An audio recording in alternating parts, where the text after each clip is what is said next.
Kanjalo, sekuphinde kwaba njalo. This is Against the Wall. This is where we talk about prison life and many more. So vandag ngiphethe sister yami bekasi yami eBhozi. Bengifunde Foster by the way, eMastolsan. Mara ngifuna ukuyiqala on a high note. Thina ke ngeservice delivery islogan saka Shenge bekathi indoda ongayethemba, so ungastrust ngeservice delivery. So sister, ngicela nje uzintroduce then ngifuna ukungena kahle. Enye audit we are cruising nicely. Ngifuna ukungena sesehla hitting the ground running. Igama nesibongo ubuya phi ubekwa yini la? Ngiyabonga kakhulu for the opportunity eninginikeze yona just to come and share my testimony. Ngulindiwe Mdlalose intokazi ezalelwe eWhiteville. There's a small location eBinoni ebizwa iWhiteville. Ngokukhula ke ngikhulela eFoslorus ngisasefoslorus namanje. Ulindiwe Mdlalose ke artist, I'm a gospel artist slash ke motivational speaker. Ang motivate nje bhuti wami, but it's because of testimony enginayo. So lento ngiphushile ukuthi no Lindiwe, you cannot just sit there and close your mouth. Ungayikhulumi lento, you need to help others. Yeah. Yes. Wow. Mayinkinga ngamele ngideclare ngifuni ngabe eWhiteville. Eish. Ngalala ngibaliwe ukuze ngiyeka mfene into yami eWhiteville ngaphakathi. But it's a story for another day. So you have to buy this book. Ikhona eWhiteville is covered here. Lela damunyane elincane lena. Yeah, yangibamba ngama 10 up, yangibamba ngama washing many months back. Right. Yazi ngifuna senzeni because konje waboshejela la kuphi? eArgentina. Nazo ke sikhuluma ngeoverseas. So lo muntu lo uboshwe miles and miles away. Kunento ekhona ethi ayibe i-controversy when it comes to ama prison wethu now la eMzansi, but when we go abroad izinto ziya change. So I want us to make sure that we paint a clear picture for someone osaphakwe eBoksburg prison or eMantashe le Venda or oseTipizo or oseThoyando or oseqala kabusha in KZN bazi ukuthi na 26 27 big 5 re 4 Air Force mara ngale kunenye into abayibiza ama conjugal rights. I think ngiyacabanga ukuthi umntanyazo yabo ukuthi umuntu maye ngathi akaphethwe into zakhe banokubiza ubaba babiza umake bese bayahlanganisa i-negative ne-positive. Asiqale siconfirm or sideny ikhona lento yokuthi vele kwamampela kuyatanyazwana ejelela ngale bayakunikeza i-chance. Ikhona. Ikhona yona, you know, to be honest ukuthi siyaxoxa la ne kumele sixoxe singakufihli esikufihlayo because we're trying to help abanye abantu ukuthi bangangene emgodini esibuya kuwona. Fine, into siyenzile thina lempilo besiphila i-drug trafficking. Ngiye ngithi mangikhuluma ne it sounds like you know into ngathi nami ngifuna ukuyenza because ngiye ngithi mangibatshela labantwana mangimotivate ukuthi I might sound ngathi lento imnandi but ekugcineni ibhlungu.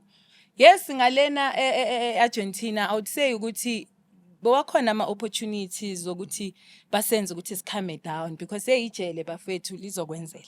Yabona liyakwenza ukuthi nengqondo ngathi ayisathathi kahle. So nami I was like, kanti into ezikhona emajele wangaphandle because asizazi la ekhaya.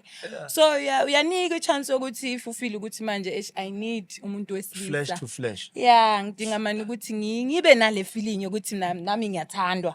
Yes, you do unikwe lezo lawo ma opportunities lawo ukuthi nawe you can go for a visit if you want.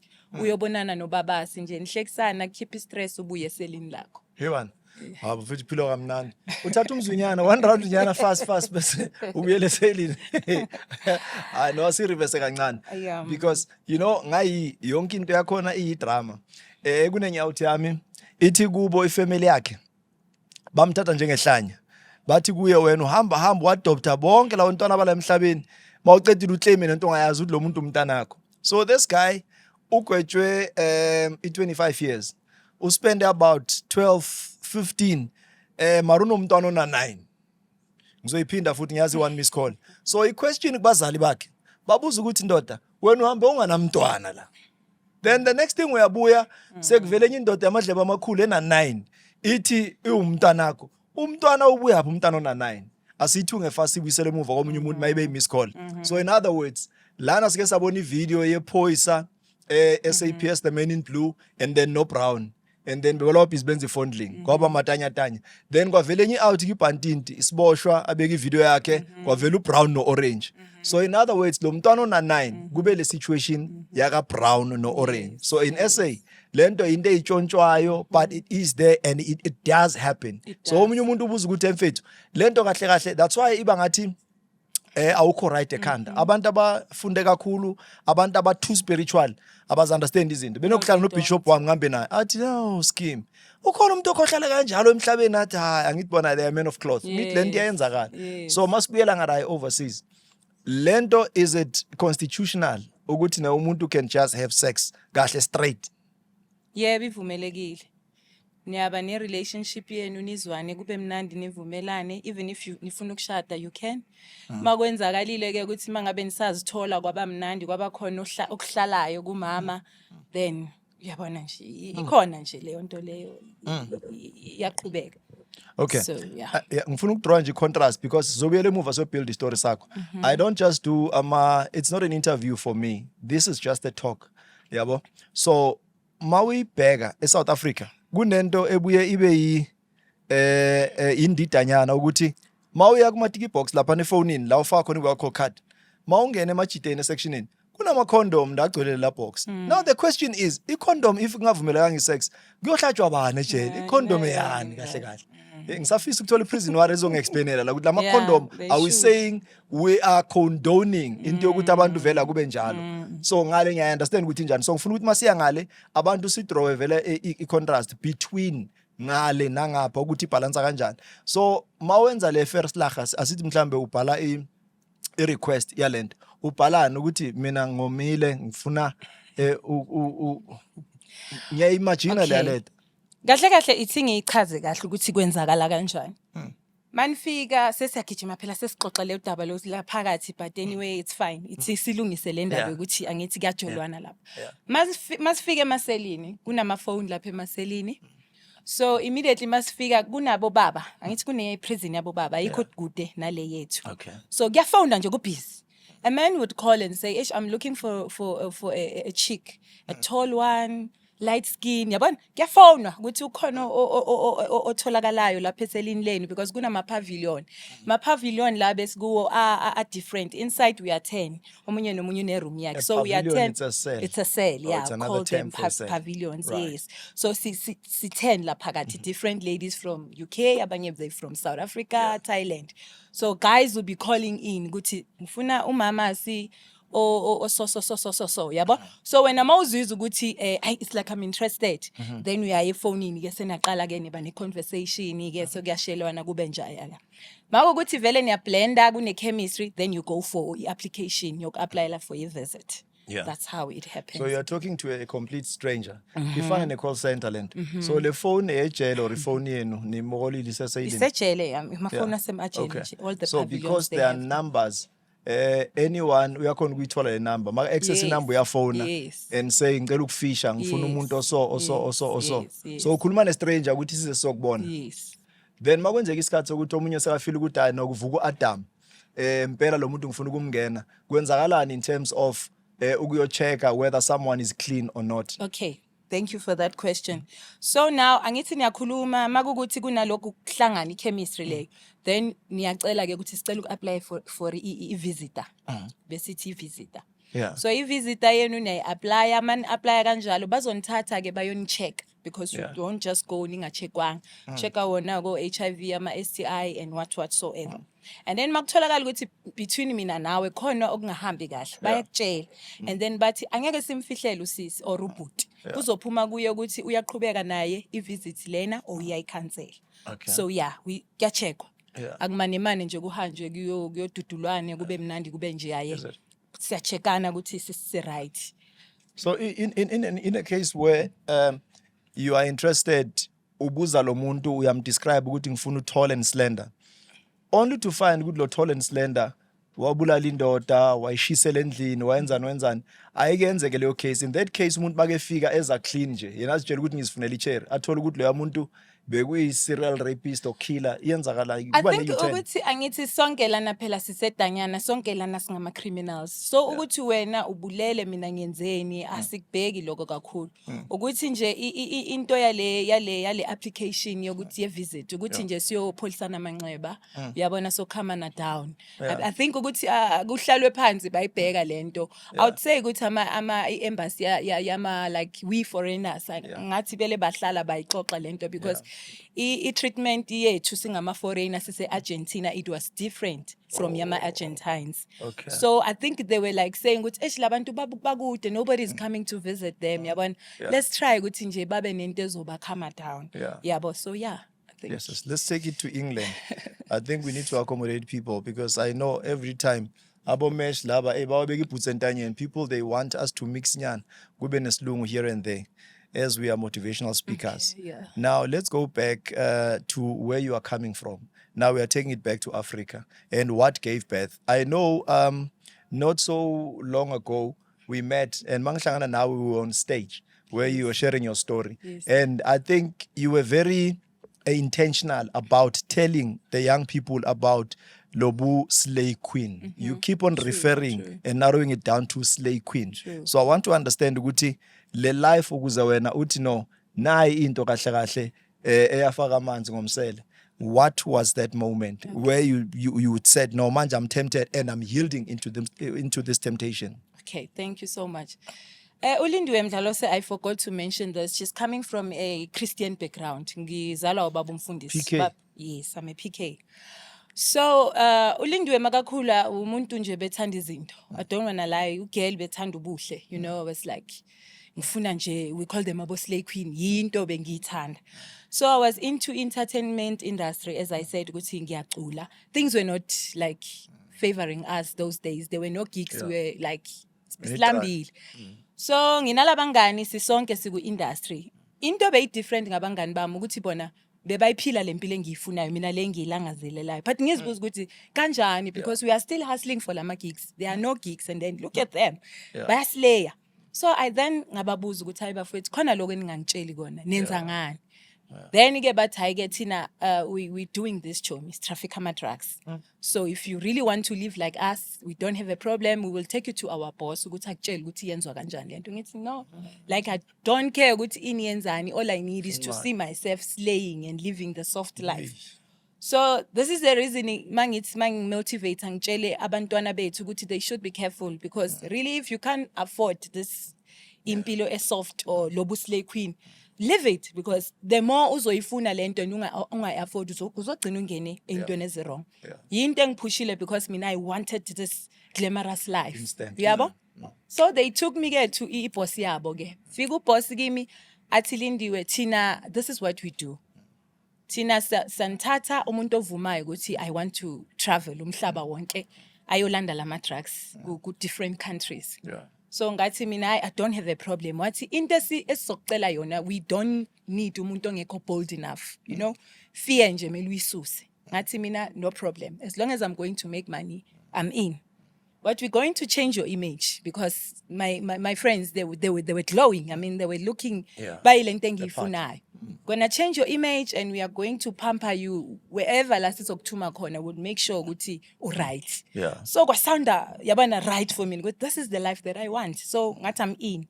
But fine, if you are saying good you are in, we'll need you to travel to Brazil. I remember it was 2008 in April.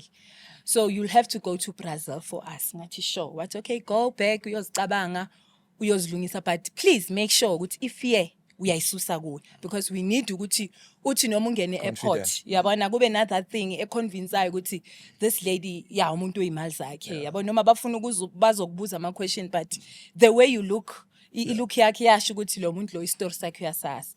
So that's how ke ngaqala ke ungena ke into the world of trafficking ama drugs. Then bangichintsha ke image yami lalela mawivi on top yonke into yazi dress code yonke into ngashintsha ngazibona ukuthi now senguslave lobe ngifuna uyabo before ngihamba awuthenga ithikithi yonke into ilanga lafika lami lokuthi ngihambe. Then uboss wafika ke airport ke na friends wami wangitshela ukuthi ke mawufika ngalena you are going to meet abantu abazokwamukela airport. nabo they are going to do the same thing. They are going to pamper you. They will take you to a very nice hotel.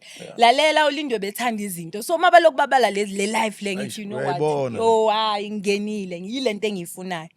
Kenzeke vele lifika ilanga ngitravel ngihambe. So ekhaya, like I said ukuthi ngiyakholwa la ekhaya kuyathandazwa. Mangitravela ke ngeBrazil, I told my parents ukuthi mama nobaba ngiya eDurban for ama-tours because like I'm into yomculo. Ngihambe ke ngifike eBrazil.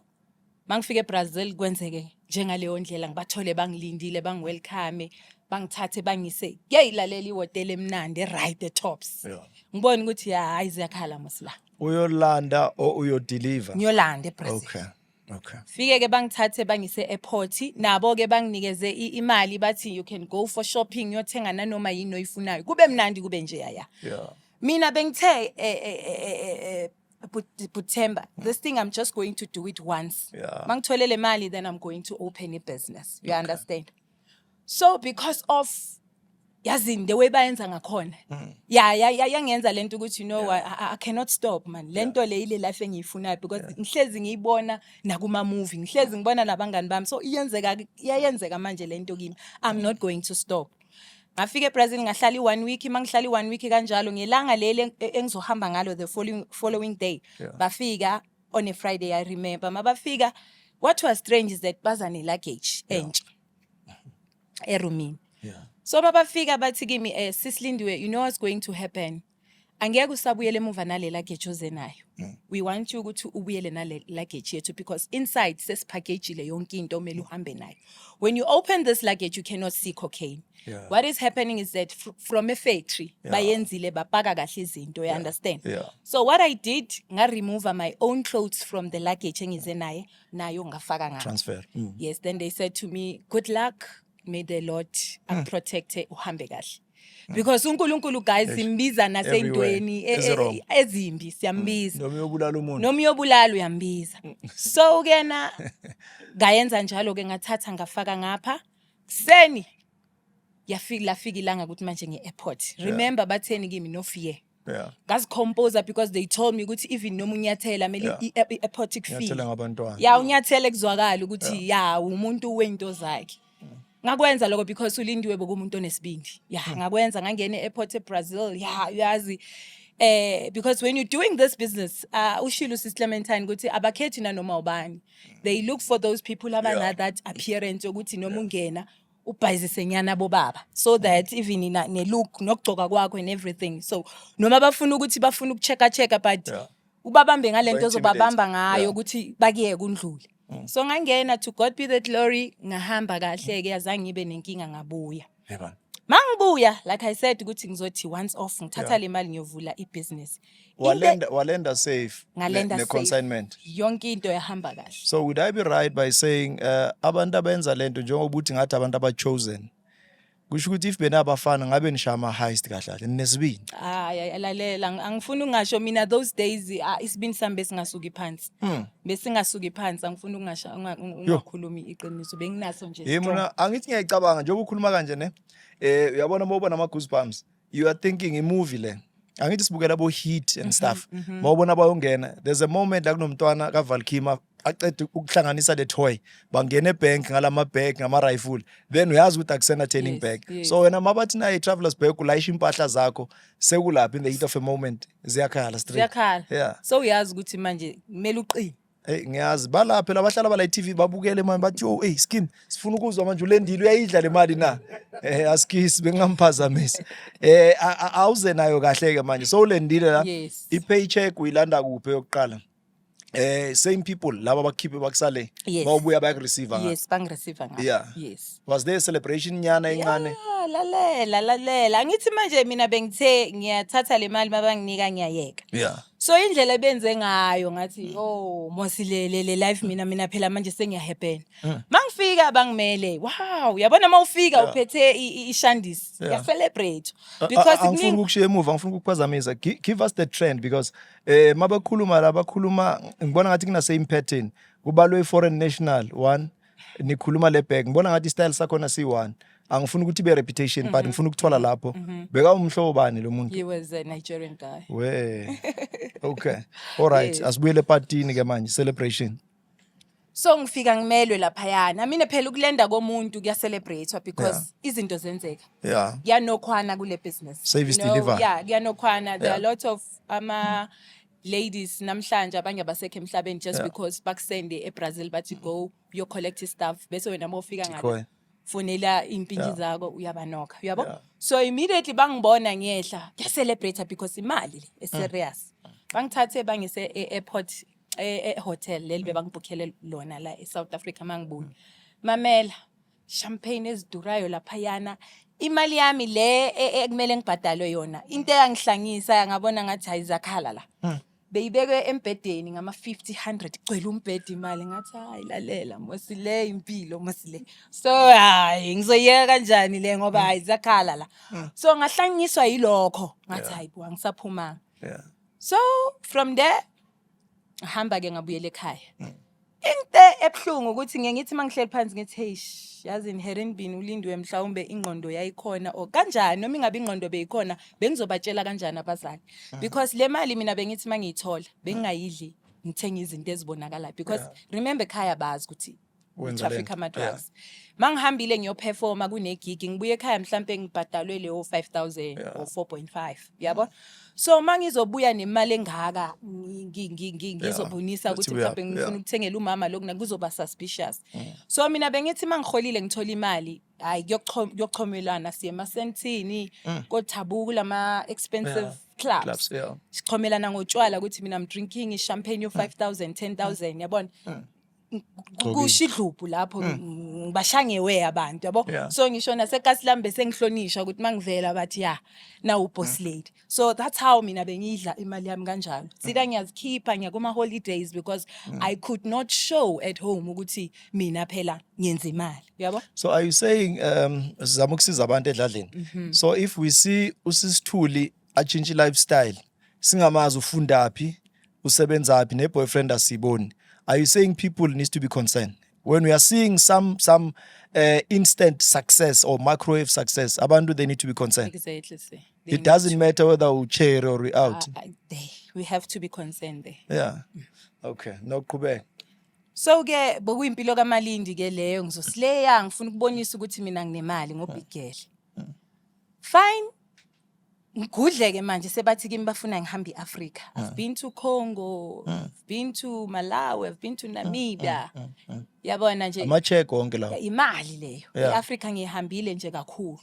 So engifuna ukukusho nje ukuthi you know bathi addiction idemon elinzima because I was addicted emalini.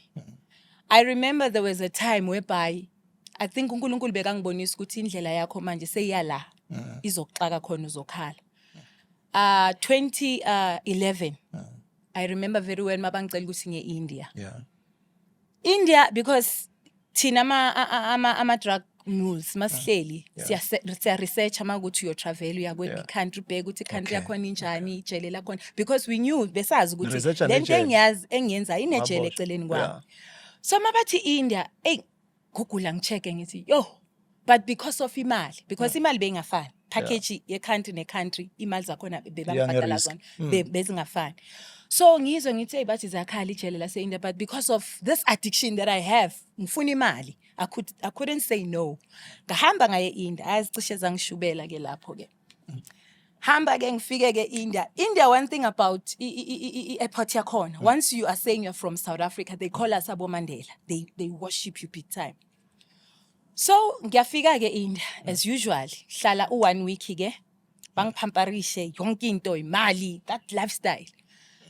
Mangibuya this time around ibag yami ibinkulu kakhulu in a way yokuthi ayona be suspicious bokunama suit wamadoda. The story bokuthi I've got a shop in South Africa so I'm going to sell lama suits. Finally Lindiwe now uyangena airport as usual ngiyayitshela lapha ngihambela phezulu ngiphusha le trolley manje this trolley is very heavy young buys. I'm not aware ukuthi lapha kunephoyisa ngaphandle kunamaphoyisa ongeke uzubone aloku nje ayahamba nje wena aya scout abayabheka imovement yomuntu. So iloku yang, yabo asondela athi, "Ma'am, how are you?" Ngithi, "I'm fine." Athi kimi, "Where you from?" Ngithi, "I'm from South Africa." Athi, "Oh, Mandela." Athi, "I can see ukuthi this trolley of yours, man, your luggage is giving you a problem. Yeah, it's very heavy. What do you have inside?" Ngithi, "Oh, you know, I've got a shop in South Africa, so nginamasudu la, I'm going to sell them in South Africa." Athi, "Okay, let me help you." Angiboni ukuthi mina usayinela lo munye. Uyabona? Ukuthi man, khona into engahambi kahle la. Angihelp-ke singene-ke mina ngithi ngiyo-check-a in. The mase sifika ku-check in, ngibona kuqhamuke elinye iphoyisa yabo. Lithi, "Ma'am, how are you?" Ngithi, "I'm fine." Athi, "Please, can you please follow us? We just want to ask you some few questions." Eish, ithi manje kwenzakalani-ke la? Khuphuke-ke nabo siyaphezulu manje ema-ofisini. Singene, immediately masivula umnyango, there were already 4 police officers bahleli etafuleni. Mangena, they took my luggage bayibeka phezu kwetafula. Bahlala phansi. They were so nice and friendly. Balokhu bangibuza-ke ukuthi, "How old are you? You know, what are you doing in South Africa, this and that?" Hayi, nami ngikame down ngithi, "Hayi, bangibuza izinto ezingekho yabo. Shuthi mhlambe bayangithanda, yabo." Yabo, sinokuba another thing yokuba ignorant, yabo. Because you know, maune addiction, sometimes noma uyiboni ukuthi kunengozi lapha, but because of this spirit esikuhleli sikwenza ukuthi ungaboni. Bathi kimi, "Ma'am, can you please open? We just want to check nje ibag, yabo." Because lento awayibona ayivelanga. Ngiyayibona. Mawuzoboshwa usually bathi umuntu kuba nama signs la. Yes. Awuyiphuphanga. Le yase India, there wasn't a sign for me ukuthi kuzoshuba la. Bathi kimi, "Can we please open the luggage?" Ngithi, "Okay." Bavula amasuit balokhu bawaphenya so mabalokhu bawaphenya khona lo ngibheke straight emehlweni ukuthi ngibehave kanjani, yabona, ngirelaxile or ngiyaphenika. So angibiza athi, "Ma'am, let's talk outside." Sihambe sengaphandle. Masifika athi kimi, "We know ukuthi khona into ekhona lapha. How much do you have?" Ngathi, "Oh, shuthi corruption is everywhere, yabo." Ngakhwama down. Wathi, "How much do you have?" Ngathi mina, I don't know, say, let me check, yabo. Ngavula i-wallet, ngachecka, bengisase $1,500 eku-wallet. Ngibuye ngimtshele, athi, "Okay, wait here, I'm coming." Ahamba ngene isikhathi, angabuyi. Makabuya athi, "Okay, you can come in now." Mangifika, avele bangikhombe bathi, "You are lucky." Yabo. Thathele 1.5, ngibanikeze. Banginike luggage yami, ngiphume ngihambe. So to tell you the truth, mangithi mina, this is a spirit. Because uLindiwe bokumela funde. I think God was showing me ukuthi yabona manje indlela yakho zizokukhalela. But because of the addiction, azange ngistop. Ngabuya, bangibhadala imali yami as usually, mshithi utswela phili lifestyle yami lebe ngiyiphile. So, ngibuyele e-India futhi, I think India ngitraveleka i-3. I mean, that was my first time ye-India. Bokumele uboss makathi, "Lindiwe, can you go back to India?" Ngithi nix angisayi. No, because of addiction yemali. Gaya did not have any problem ke kulawa u2 ngabuya successful. La ngigijimele khona ukuthi kuthiwa-ke kuthiwe ngolwimi lami uyazenza uzenze, but likhona lelo langa lapho zizokukhalela khona. Uyabona? Yeah. Fine. Uboss-ke, it was 2012. Angifonela uboss athi, "Lindiwe, yazi abantu esisebenza nabo, they prefer ukuthi makuza wena. Kakhulu mangabe le deal esinalo li serious kakhulu, ba prefer ukuthi kuze wena because we don't trust those other girls." La ngifuna uye khona, I don't want to lie, I don't want to talk bad of this Kingpin wami. He was honest. Yeah. In most cases makangifonela bekangitshela ukuthi ikhanto yayi kuyo iso. Wena uzosichuzela ukuthi uyafuna or awufuni. Waba honest wathi yabona iArgentina abantu ababuyi. So ngifuna uyicabanga. Bayabuya abanye abadiningi alibuyi. Just go back home. I'm not forcing you. Uzongifonela makukuthi in. But the package yakhona imnandi kakhulu. Ngathi let me go back ngiyoyicabanga endlini. Ngahamba that very same day mangifika endlini ngathi no. Ayikho into ezongistopa ukuthi ngingayi eArgentina mangikwazile ukuthi ngidlule lapha ya eIndia. Yabona ngidlulile mase India, so upon this package engaka I cannot say angeke ngihambe. So what was the package, if I may ask? Yase Argentina. La ku risky khona, le Argentina. Argentina, I think ibeku 2012. That time around bebazonginikeza u65,000. It was a lot from of 45 money. to 65. It was a lot of money. So ngimfonele the very same day ngithi I'm in. Ngiyahamba. Athi cool, next week sifuna uhambe. I want to tell you this. I've never ever mina ngibe ne fear. But kulelo viki athe kimi ngihamba ngaqala ngaba nama sign we fear. Yabo but nga-ignore. That very same week I had a dream. God showed me. Ngise airport as usual. Phethe luggage yami ngiya walk around. I was not aware ukuthi mangiloku ngihamba luggage yami iyalika. Cocaine was dropping. Yabona i-evidence la ngihamba khona. Yeah. So ephupheni kanjalo ngithe ngisabhekile 4 huge guys surrounded me bathi ma'am can you please follow us la nqamuka iphupho. That was a sign from God ukuthi Lindiwe please do not go there. But because of sengingenwe lenti kimi ngaforce ngathi ngiyahamba. Hamba Lindiwe airport ngifike la OR Tambo ngene flightini uvalo. Fear was striking me until ngafike Argentina. Fike Argentina as usual ngaspend 1 week. Hlala bangipamparisha kwabamnandi. Still there's this thing engangihlalisi kahle. Fear is there. Fike ne luggage sengizohamba as usual ipakiwe yonke into. Kuseni ngivuke Uber rise inside emotweni ku Uber hayi. Ngiyezwa ukuthi mani ngiphatha isiyezi. Yabona kunama signs engawa understand. Ngifike i-Entarishi airport.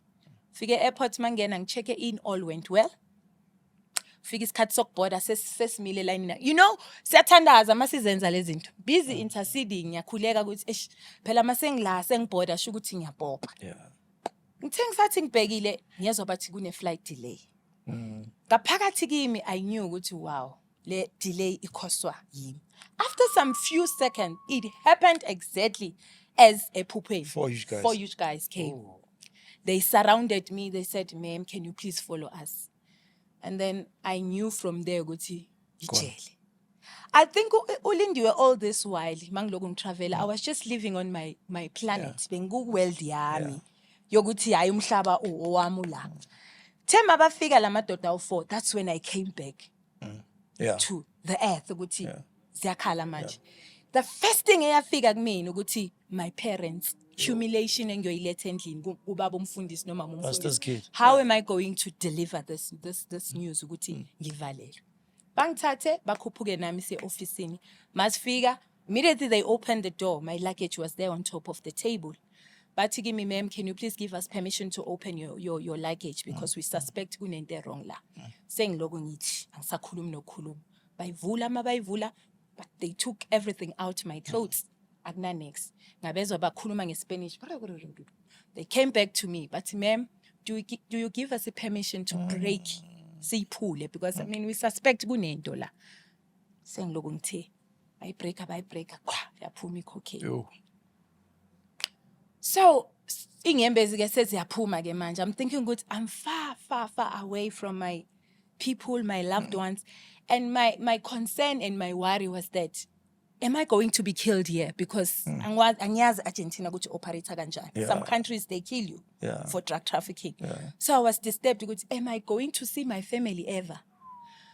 But to give me the only favor that we are going to do for you is to give you a phone. You call your parents or you call your husband or whosoever that you want to tell ukuthi so boshiwe we. Yo, ngathi ngiyoyithini le ndaba.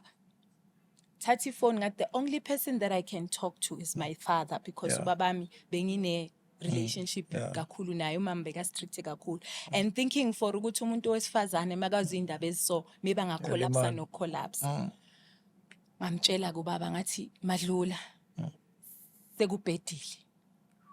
Whatever that I'm going to tell you I'm just expecting ukuthi ushona noma yini. Even if you're going to say you don't want me as your child, I won't mind that. Baba, all this while, mangiloku phansi phezulu ngihamba ngithi ngiya kuma-tours ngiye Cape Town ngiye Durban, bengibusy nge-drug trafficking. Right now, la ngikhona ngise-Argentina, I'm arrested. You know what my dad said? My dad said, Nyanda, ngicela uqine, just be strong. Don't think about us, ukuthi how are we going to feel or isizobanjani. All we want to see is to see you one day. We just want to welcome you. Sikubona uphila. So just be strong. I was so shocked and I was so broken. Ukuthi abazali bethu sibafake inkingeni and yet they support us, you know? into eyangishaya kakhulu Yeah. yileyo nto babayisho ukuthi ngazibona ngimubi kakhulu ukuthi maye do they deserve this. So ke from there ngathathwa ngayovalela eselini lase airport until the following day where they took me to a court. Well, Argentina yonke into ihamba fast. Yeah. From the eselini lase airport, once they've arrested you, Yeah. bakuthatha straight bakuse court. Court ngalelo langa kuyokhuluma yonke into ukuthi utholakale ngama drugs angaka. Singakakhohlwa isafudumele straight case. Bakuhlakaze fast. Bakuhlakaze nje fast. Yonke into ikhulunywe lapho. Then uthatha uhanjiswe ke soyovalelwa. Heaven. So ngafika ke bangitshela ukuthi bophethe ke ama drugs angaka. It does not matter ukuthi ama drugs wakho bewangakanani, but here in Argentina all the foreigners they are doing the same sentence. Wow. So it's 4 years 6 months, but you are ikhathelwa phakathi. Ngasave 2 years 3 months. Oh. Yes. So sentencing kahle it's a same day service. Same day Mawungena service. bakunika because akunanto yokuinvestigate. Bakutholile bakulinka nebag and then mele bakugwebe uhambe uyoseva. Yes. Right. So mawuye ejele ucabangana ukuthi life ichangeile ngiyayeka lento or so uzobona khona. Ukuya ejele kwami I don't want to lie. Bengi umuntu uthi I thought bengeke ngize ngikhophe because I was very weak. I was very I was not fine. Bengi nalento ukuthi even ne 3 months angeke iphele because mina kimi into bengidla abazali bami. Uyabona ukuthi humiliation engaka. But to God be the glory because ngithe mangifika ngingena into eyangenza ukuthi ngiqhubeke ngikwazi ukuphila ukuthi ngizibuyisele enkosini because most of the times bengispend enkonzweni khona eArgentina. Khona eArgentina phakathi. So unabazalwane lapha. Yes, kunabafundisi abazayo balethe inkonzo. Okay. So yinto eyangenza ukuthi ngikwazi ukuma ngiqine and also nasekhaya ama-parents wami because they were praying for me as well. Because I remember I tried twice ukuzibulala. Thathu mese ngizigwaze ejele. Because the pressure. Imese uzigwaze kanjani manje? Ngisihlufufuze nje ngishone because the pressure bokuliwa laphayana. I mean it was ijele. It was so bad. Yeah. So mina ezulindiwe bengulo muntu lo ngathandi impi yabo. So it was hectic in a way ukuthi mele ube strong lapho ube rough yabo. So I couldn't take that. I tried ukuthi let me rather die because it was so hectic. But I thank God because mangele ngithi mangimotivate ngithi I thank God for le ndawo leya. Herin bini fazange ngaboshwa ulindiwe ngaba kasekho emhlabeni because bongumuntu othanda ilife fast. Oh. So I think uNkulunkulu ubonile ukuthi let me take her away for 2 years 3 months ngiyodila naye. So that makaphuma azophuma awumuntu oshintshile and be able to help others ukuthi asiyekeleni ukugijimela impilo soft. There's danger there. So tshela mina because emajele kunento zama tattoos and stuff ngale injani lento le khona inamba kunama gangs or it's just a normal prison nje bayangena abantu bayalala bayavuka balwa ngoba bakwatelene manihlele endaweni one igcina nixabana vele. Ikhona impilo enjalo because what they did ukusihlukanisa nama-Argentines. Ama-Argentines they are very rough. Kuyafiwa lapha every day bokuba neyitori ukuthi naw sekagwaziwe sekaphumile. So thina ama-foreigners besiba sodwa. But kuleyo mpilo yethu ama-foreigners it was hectic nakhona because besingazwani. But we were trying by all means ukuthi try to compromise. So le yenzakalayo generally ekuyileyo emijolano nani because that's a big thing in prison. Into yokuqhubha isikhathi ngale beyinjani into yomjolo yabo malume angibazi babizana ke-Argentina bomalume. No, I think into beyenza ukuthi isikhathi sisheshe sihambe leyo. Yeah, because yomjolo. Yeah, into beyenza ukuthi abantu bakhameke down. So bene cherry ne out wena eArgentina. Umntana kamfundisi ngifake ekhoneni ngosema. No, to be frank. Bazoyithola encwadini ne? Yeah. Okay, ayikhuleka sibe frank. Yona but ke angiyifihli umjolo bokhona nami umjolo ngizithole phakathi kwawo because I had no other choice. Into beyingenza ukuthi ngikhame down. I wouldn't lie. Umjolo we did umjolo phakathi. Is it? No kuyichere ngathi akukho ngaleyo ndlela ayibi sinengiso or ayikhenyi kangako yabo unlike as-outing that's why imfihlo because abosastera bafika la almost 10 out of 10 they do confirm. So ngale ngoba bengeke into eyimokolo zamafoni nani abantu abazishutayo bathumela abanye nani ifone ayingeni at all. Ifone besinganawo. Imapha ama-measures abawafakayo mhlawumbe ngafunda nesystem yenu ngapha benzani do they have ama-jam mhlawumbe ukuthi kungakhona ukungena rawo i-security is just too tight. No security yabo is too tight kakhulu. kakhulu yes ku security I don't wanna lie. So, lento sibone movie neminyango electronic lena nani, are they using those systems? Yes, security is too tight, so you can't ukuthi ufaka amafoni. I-ratio eSouth Africa banokuthi 1:8. So mabathola 1 prison warder mele kube na 8 eboshwa. So ngale ama prison warder maningi phakathi, or it's exactly the same thing ukuthi umuntu wokha ne prison warder maka visit maka yakuphi.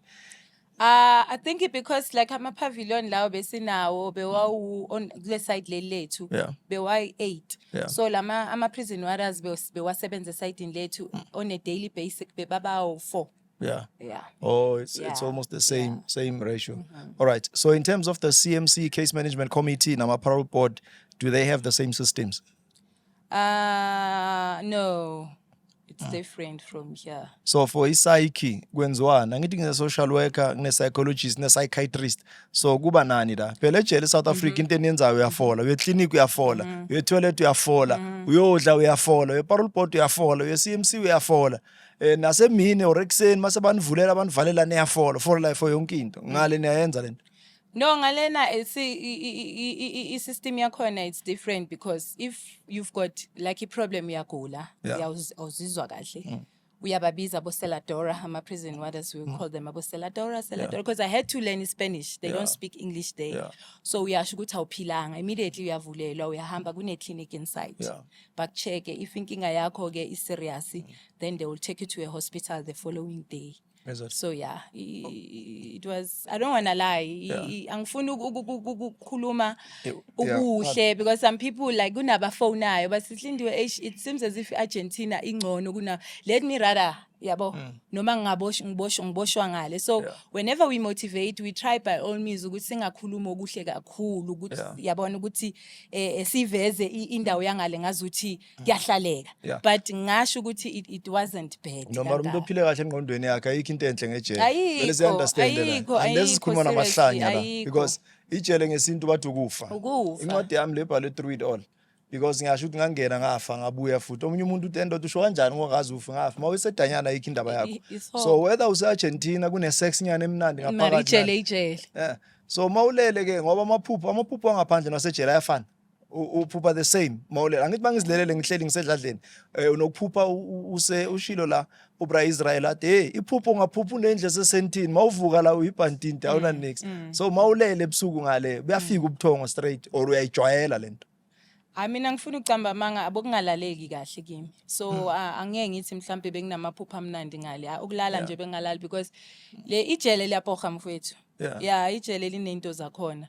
Because kunele room nje belithi nje makuba ntamba amanyana ngabo ma 8 yabo. Nokubona nje ithunzela nyana ijele man liya frustrate, it's hell. So akulaleki kahle for mina. Masifunda thina bekuno pinky nehashe lithi virus makeup shoot neroom ngale. Akulaleki kahle, akulaleki on a serious note. Line ora liyasinda nje. Liyasinda kakhulu. All right, just before we wrap up, ngiyathanda nje must move nje very fast. I just want to check manje. Mawuva uye Danyane bone out. Mangivalelwa mawuhamba uyoboshwa. No mina I don't want to lie but wami ngesikhathi sami ngisaphusha into zami benganayo umuntu straight because bengile ntombazana le engancengi 2 minutes yabo bengancengi yabo abenganamuntu straight. So bengiziphilela nje impilo yami ukuthi whenever I feel like ukuthi mhlawumbe kufike leso sikhathi sokuthi yabo ngifila ukuthini, rather go to a nice place la kunama girls khona eclub unanani if mhlawumbe ngizomeetha loyo muntu ozongichaza but ke benganamuntu straight. Ubona o straight sakho bongasimama la muntu bothola uharmony 1-0 ashaye uhamba not ukuthi phela leyo life rough kanjalo but whenever I feel like ukuthi yabo for relief. No angithi enye into masesikhulile abantu they need to understand ukuthi we are not just talking nje mele futhi sibe careful yabona ezinye izinto kunale show abantu uncensored usually kuba inkinga because you are not responsible ngolwimi lakho ngomlomo wakho ngamagama akho and words would kill. Words can kill. So whatever sishoyo sifuna ukubuilda. You spoke about something very profound ukuthi when we talk to young people, even old people, we don't want to be graphic about it. Because once you are graphic umuntu ufuna ukubamba ama notes and say man lento iyenzakala. So awungitshele nje ubuloku uhamba kanje ufika ushare ama number akho Khosi FM and any other platform. awukazi uthola i-call nje strange umuntu afika athi ukhulumile ngobufakazi bakho njengoba mmemela ngokuzwile mara ngicela ungipha ama tips mina ngiyafuna ungihlanganisa nama Nigerian ngifuna ukuyosebenza. Engiwatholile kakhulu. I'm still receiving ama messages and calls wabantu abathi sisilindiwe mina like le mpilo boyiphila ngiyayifuna. When I understand that it is because of you were like uthanda izinto, you wanted to be slay queen about the mpilo le glamorous, but my own I'm not working. And like haya kusena bazali, I'm left with abantwana and I have to take care of them. I need imali ezofika manje. So I do get ama calls wabantu abathi sisilindiwe hook me up. So I always tell them, good to know, please. I wouldn't, because this is the reason why ngivula umlomo wami ngibe brave kangaka to speak about this testimony. Ukuthi wena ungaweli lapho. Wait for God uzoyenza indlela. Right. Asivale ngale part ye leadership lebe ikuphethe. These were people who spoke something into your life, whether it was positive, whether it was toxic, mara bekube bakubhadala. Where are those people now? Because abantu ababhaya mawubuya uthi nokubuza. Yakhumbula isimemelo abangikhuluma naye athi mina lawo bantu laba ifone yakhala epalini ever since. Abasatholakala abantu. So wena mawubuya ngoba uthi boss yakho be kind, be nice. Ngoba kuthiwa Nigerian, do they change province, they change region or they change a country or uyabathola futhi mawubuya? I wouldn't lie, like I said, ukuthi beba abantu right. Even while I was inside, beba phone bathumela imali. And then mina what I did mangibuya change inamba because I said mangiphakathi lapha ngathi uNkulunkulu ngicela ungisize mangiphuma la angifuni ukuphinde ngibuye la. So mangifika mangibuya la ngakhathi inamba yami because I did not want a temptation. You understand ukujwayela imali. Boshiwe wabuya. Life ayisafani manje. There are a lot of abosisi bethu abathe mababuya. Bathola ukuthi no, I can't take it. Life is difficult. I mean, I'm used to make money. Let me rather go back to what I was doing. So I decided let me cut, because if I don't cut, I know I'm going to be tempted at the end of the day. So ngele ngakhathi inamba, ngaqala ngasebenzisa inamba enje. I think they were looking for me. Yeah, but they couldn't find. But ke kwenziwa yini ukuthi ama drugs I'm sure it's a controversial statement. Imali, ama drugs, sex zihamba ndawonye. Where am I going with this? Abantu abayi-2 abayi-3 abadlule la kulesitulo ohleli kuso bakhulume ngalabantu ababafaka kulomkhuba. But at the same time bese babuya kuba ne-fondling. Bayabuya futhi mele kulalwane khona la bagcina labantu kuyi-cherry zabo abanye kwama-out wabo. Kwenziwa yini? Because labantu laba they are your bosses, but in the end kuba nalento ebuyibe ye-relationship or umjolo. I think ukuthi mhlawumbe indlela uboss mhlambe bekamtreata ngayo samphatha ngayo. And then nabo boss phela ngithi nabo ba abantu. Mhlawumbe ngiyakusebenzela kanje kanti nawe usuchamekile. And mhlawumbe ubona indlela engiyenza izinto ngazo. So ufuna ukungikhipha ukuthi no, I want to Lindiwe ukuthi angasuke eceleni, because I mean the way I push izinto ngakhona. I think kuba into enjengaleyo. So that's why at the end of the day tholakala ukuthi abantu sebayathandana. Yes. Hey, ayanda ntazi ucula ingoma lapha ukhuluma ngemimoya ukuthi la khuluma ikhehle lidala likhuza imimoya. So lo moya mangubheka mina, because ngikhulume ngesex, ngakhuluma ngemali, ngakhuluma ngama drugs. Kaningi lento ngathi ngena ile nto engithe ngathi ayikho sexual transmitted, but le sex iba inyuku bese kuba nalama drugs. So labantu eniphila nabo bonke laba, if there's a message mhlawumbe nawe iphethele a young lady or a 15 18-year-old or temfethu indlela maye ngiyibona itsila ngiyophakamisa amabhodlela eclubini, because sometimes icala kancane lezi zinto. Ispan South Africa kunaSpan, mele siface reality. Kunokuthi bayofeba labantwana ngcono kube na something ayenzayo or azikeep busy ngayo. Maka university akakhona ungena, out of 100% only 14% bagrab tiro or bakhona ukuthathwa igele. So mawuthi ne-advice to these young girls ababona le life no abakuzwa uyakhuluma but bayayifuna with 18-inch into engenile la and bayafuna ukuthi bazithole base-Diamond Walk esentini. So yiphi advice onayo for these young people? No, mina engakusho ukuthi i-education mayihambe phambili. Ukufunda. Umuntu makafundile, wait for the right timing. I mean, they always say ukuthi isikhathi sakaNkulunkulu is the best time. Thina singabantu sesifuna izinto ezisheshayo ezigijimayo. Mina ngizoba advise ukuthi I don't wanna lie, I've been there. Lempilo esigijimisayo sonke nabo abantwana bethu abayigijimisayo manje, it's tempting. Yinhle, ibukeka inhle. Ngiyayazi, I've been there. But isigcino sayo Yeah. uyakhala. Yeah. Because at the end of the day, you're just going to be alone. Your friends are not going to be there. Labantu boba sebenzela, they were not going to be there. So, anything you show, ama grace wait our fan. Yeah. Me now would say, I thank God because ngasave 2 years, 3 months. What about you? Maybe 18 years. when you're done to 20 years or to 25 years. Yeah. Or maybe a death sentence. So, let's sit down before anything that you want to do. Think for ukuthi lento engifuna ukuyeza izongithatha ngibekephi. That's why we are here, osis Lindiwe, osis Clementine, naba obosisi team engihamba nayo, to say, guys, let's wait upon the Lord. uNkulunkulu uyazi. It's not easy, we all know, izinto azambi ngendlela, but let's wait. Yeah. Let's wait. All God right. knows what we want. I think kunale ngathi ithanda ukuba difficult because seseyivala mhlambe that's how we are signing off. Why abantu abake baphakwa? This is coming from the heart. Abantu abaningi abake baboshwa abakhona uku-identify nalento engikhulumayo bazokutshela ukuthi ne I can put my 10 fingers on the Bible. Why bavithika abantu? Mangithi ukuvithika angikhulumeli ukuthi literally bahlebuka njengebiscuit.